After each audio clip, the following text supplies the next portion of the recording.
ಗೌರ್ಮೆಂಟಿಂದ ಸೈಟ್ ಮಂಜೂರು ಮಾಡಿಸ್ತೀನಿ, ಮನೆ ಕಟ್ಟಿಸ್ಕೊಡ್ತೀನಿ, ಮನೆ ಬೇಕಾದವರು ಸೈನ್ ಹಾಕ್ಕೊಡಿ ಅಂತ ನಮ್ಮ ಹತ್ರ ಸೈನ್ ಹಾಕ್ಸ್ಕೊಂಡ್ಬಿಟ್ಟಿದ್ದಾನೆ ಮೋಸದಲ್ಲಿ.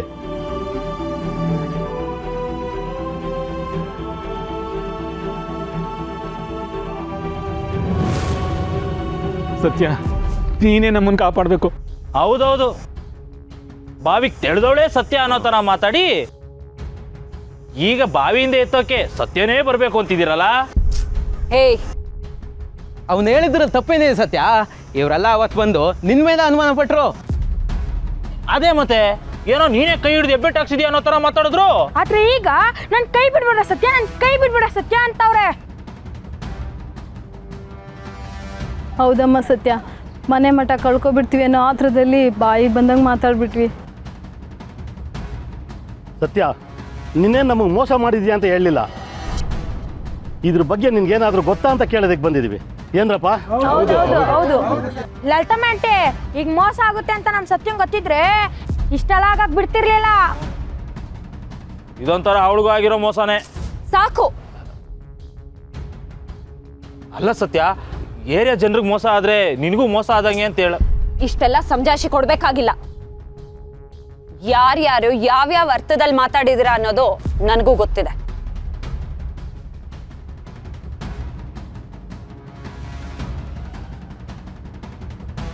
ದಯವಿಟ್ಟು ನಮ್ಗೆ ಕ್ಷಮಿಸ್ಬಿಡು ಸತ್ಯ. ಅವತ್ತಿನ ಪರಿಸ್ಥಿತಿ ನಮ್ಗೆ ಗೊತ್ತಿಲ್ಲದೆ ಏನೇನೋ ಮಾತಾಡ್ಬಿಟ್ವಿ. ಹಾಗಂತ ನೀನೇನಾದರೂ ನಮ್ಮ ಕೈ ಬಿಟ್ಬಿಟ್ವೆ ನಮಗೆ ದಿಕ್ಕೇ ತೋಚೋದಿಲ್ಲ. ನಾವೆಲ್ಲರೂ ಬೀದಿಗೆ ಬಂದ್ಬಿಡ್ತೀವಿ ಸತ್ಯ. ರಾಜಣ್ಣ, ನಾನು ಬೈದಿದ್ದ ಅವನಿಗೆ. ನೀವ್ ನನ್ನ ಬಗ್ಗೆ ತಪ್ಪಾಗಿ ಮಾತಾಡಿದಿರೋ ಇಲ್ವೋ ಅನ್ನೋದು ಮುಖ್ಯ ಅಲ್ಲ. ಈಗಾಗಿರೋ ಅನ್ಯಾಯನ ಸರಿಪಡಿಸೋದು ಮುಖ್ಯ. ಯೋಚನೆ ಮಾಡಬೇಡಿ, ನಿಮ್ಮೆಲ್ಲರ ಜೊತೆ ನಾನಿರ್ತೀನಿ. ಆದ್ರೂ ಆ ಬಕೆಟ್ ಬಸಪ್ಪ ನಂಬ್ಕೊಂಡು ಇವ್ರು ಮಾಡಿರೋ ಎಡವಟ್ ಕೆಲಸಕ್ಕೆ ನಮ್ಮ ಸತ್ಯ ತಲೆ ಕೊಡಬೇಕು. ತಪ್ಪೇನು? ಇವ್ರೆಲ್ರ ಬಾಯಲ್ಲೂ ಸತ್ಯ ನಮ್ಮನೆ ಮಗಳು ಅನ್ನೋದನ್ನ ಕೇಳ್ಕೊಂಡು ಬೆಳೆದವಳು ನಾನು. ನನ್ನನ್ನ ಇವ್ರೆಲ್ರು ಮನೆ ಮಗಳು ಅಂದ್ಕೊಂಡ್ಮೇಲೆ ನಮ್ಮನೆಯವ್ರನ್ನ ನಮ್ಮನೇನ ಕಾಪಾಡೋ ಜವಾಬ್ದಾರಿ ನಂದು.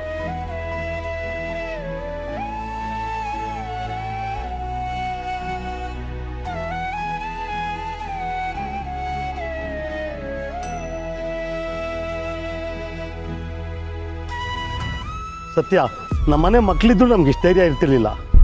ಆದರೆ ನೀನು ನಮ್ಮ ಏರಿಯಾದಲ್ಲಿ ಇದೆಯಾ ಅನ್ನೋದೇ ನಮ್ಮೆಲ್ಲರಿಗೂ ಧೈರ್ಯ. ಸತ್ಯ, ಹಾ ಅದೇ ಧೈರ್ಯದಲ್ಲಿರಿ. ನಾಳೆ ನಾನು ಒಂದು ಪೇಪರ್ ತಂದ್ಕೊಡ್ತೀನಿ, ಅದಕ್ಕೆ ಸೈನ್ ಹಾಕ್ಬಿಡಿ. ಏಯ್, ಸಾಕ್ ನಿಲ್ಸೋ. ಲಾಯರ್ ನಟರಾಜ್ ಅಣ್ಣನ್ ಬರಕ್ ಹೇಳಿದ್ದೀನಿ. ಅವ್ರು ಬಂದ್ಮೇಲೆ ಮುಂದೆ ಏನ್ ಮಾಡ್ಬೋದು ಅಂತ ವಿಚಾರ ಮಾಡೋಣ. ನೀವು ಗಾಬರಿ ಮಾಡ್ಕೊಂಬೇಡಿ.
ಎಲ್ಲೋಗ್ತಿದ್ದೀರಾ?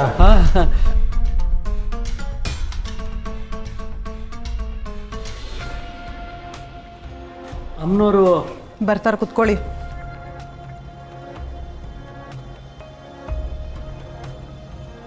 ಅಣ್ಣ ಕೂತ್ಕೊಳ್ಳಿ ಅಂದ್ರಲ್ಲ, ಕೂತ್ಕೊಳ್ಳಿ. ಸ್ವಲ್ಪ ಬಾಯಿ ಮುಚ್ಕೊಂಡು ನಿಂತ್ಕೊಳ್ಳ. ಅವರು ಕುಂತ್ಕೊಳ್ಳಿ ಅಂತಾರೆ, ಆದರೆ ನಾವು ಕುಂತ್ಕೊಳ್ಳಂಗಿಲ್ಲ. ಇದೆಲ್ಲ ನಿಂಗೆ ಅರ್ಥ ಹಾಕಿಲ್ಲ.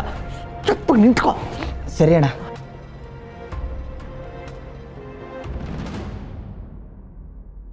ಆಗ್ಬೇಕು, ಇವ್ರಿಗೆಲ್ಲ ಇದು ಕಮ್ಮಿನೇ. ಹೆಬ್ಬೆಟ್ ಹೊತ್ತೋವಾಗ ಕಾಗದದಲ್ಲಿ ಏನಿದೆ ಅಂತ ನೋಡದೆ ಸೈನ್ ಮಾಡಿದಾಗ ಏನು ನೆನಪಾಗ್ಲಿಲ್ಲ. ಈಗ ಸತ್ಯನ ಮುಂದೆ ಬಂದು ನಿಂತಿದ್ದೀರಾ. ಕಾನೂನು ಸತ್ಯನ ಮಾತಾಗ್ಲಿ ನನ್ನ ಮಾತಾಗ್ಲಿ ಕೇಳಲ್ಲ. ಕಾನೂನಿಗೆ ಬೇಕಾಗಿರೋದು ಪುರಾವೆ, ಕಾಗದ ಪತ್ರ. ನಟರಾಜಣ್ಣ ಏನೋ ಗೊತ್ತಿಲ್ಲದೆ ತಪ್ಪು ಮಾಡ್ಬಿಟ್ಟಿದ್ದಾರೆ. ಇದಕ್ಕೆ ಬೇರೆ ಏನಾದರೂ ದಾರಿ? ಇವ್ರು ತಪ್ಪು ಮಾಡಿರೋದಲ್ಲ ಸತ್ಯ, ಮೋಸ ಹೋಗಿರೋದು.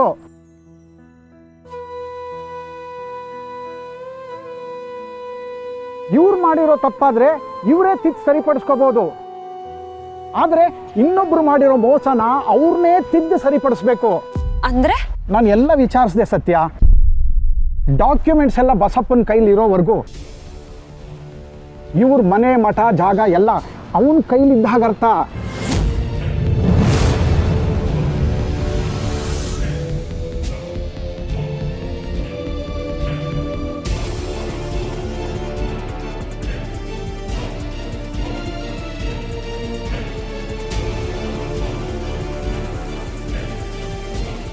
ಲಾಯರ್ ಸಾಹೇಬ್ರೆ, ಕೋರ್ಟಲ್ಲಿ ನಮಗೆಲ್ಲ ಮೋಸ ಮಾಡ್ಬಿಟ್ಟು ಬರ್ಸ್ಕೊಂಡ್ರು ಅಂತ ಹೇಳಕ್ಕಾಗಲ್ವ ಸಾಹೇಬ್ರೆ?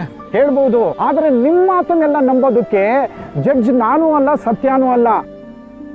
ಡಾಕ್ಯುಮೆಂಟ್ಸ್ ಎಲ್ಲ ಅವ್ರ ಪರವಾಗೇ ಇರೋದ್ರಿಂದ ಕೋರ್ಟಲ್ಲಿ ನಿಮ್ಮ ಮಾತು ನಿಲ್ಲಲ್ಲ. ಎಲ್ಲ ನಮ್ಮ ಕೈ ಮೀರೋಗಿದೆ ಸತ್ಯ. ಹಾಗಾದ್ರೆ ಆ ಡಾಕ್ಯುಮೆಂಟ್ಸ್ ಎಲ್ಲ ನಮ್ಮ ಕೈ ಸೇರೋ ಹಾಗೆ ಬೇರೆ ಯಾವ ದಾರಿನೂ ಇಲ್ವಾ ನಟರಾಜಣ್ಣ? ಸಾರಿ ಸತ್ಯ, ಲೀಗಲ್ ಆಗಿ ಯಾವ ದಾರಿನೂ ಇಲ್ಲ.